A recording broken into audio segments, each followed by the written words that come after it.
국회의장 그리고 선배 동료 의원 여러분, 더불어민주당 화성정 국회의원 전용기입니다. 오늘 한덕수 국무총리에 대한 탄핵 소추안이 보고되었습니다. 내일 이후면 탄핵될 것입니다. 공수처와 경찰을 비롯한 수사기관은 대통령 직무대행인 한덕수 국무총리를 직무정지 즉시 내란 혐의 당사자로 체포해야 할 것입니다.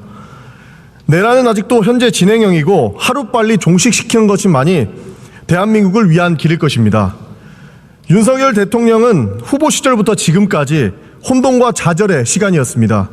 손바닥에 왕자를 그리고 TV 토론을 하던 모습, 그때는 어리둥절하고 황당하기만 했지만 다시 생각해보면 현재를 알려주는 복선의 시작이었습니다.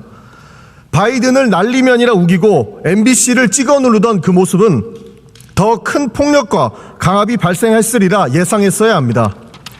일본의 오염수 방류와 위안부 문제에 대한 대법원의 판결에도 불구하고 오로지 일본의 이익에 위해 행동하던 윤석열 정권은 사도광산 유네스코 등재에서도 결국 뒤통수만 맞고 외교 참사로 국격을 실추시켰습니다.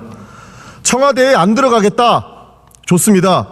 그런데 그렇게 하기 위해서 수천억 원을 썼고 온갖 의혹과 불법으로 점철된 관저공사가 있었으며 미국으로부터 실수근으로 도청을 당하면서도 그런 일 없다로 강변했지만 그 거짓말이 만천하에 드러났습니다.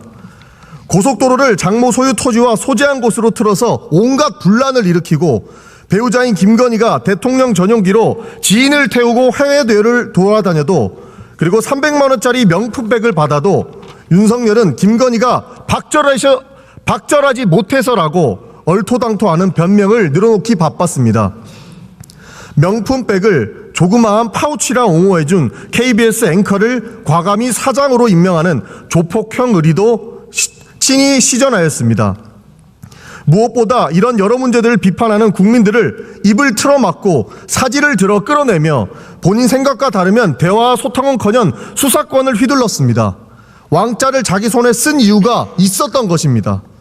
모든 국민이 김영선이는 해줘라 라는 대통령의 음성을 똑똑히 들었습니다.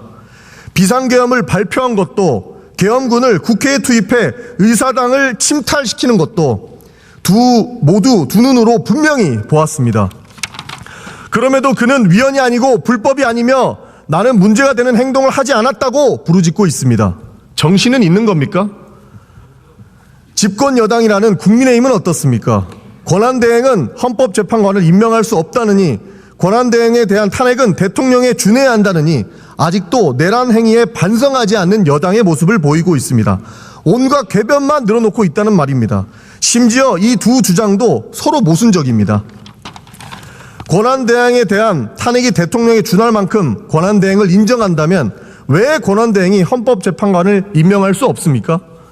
이미 거부권까지 행사하며 대통령의 권한을 적극적으로 행사한 총리가 헌법재판관을 임명할 수 없다는 논리가 도대체 어떻게 가능합니까? 자식들 보기가 부끄럽지 않습니까? 오로지 조직적 이익만을 앞세우니 앞뒤가 맞지도 않는 주장을 하고 있는 것입니다. 내란 동조 세력이라는 평가를 받아도 할 말이 없을 지경입니다. 존경하고 사랑하는 국민 여러분, 어느 때보다 엄중한 연말입니다.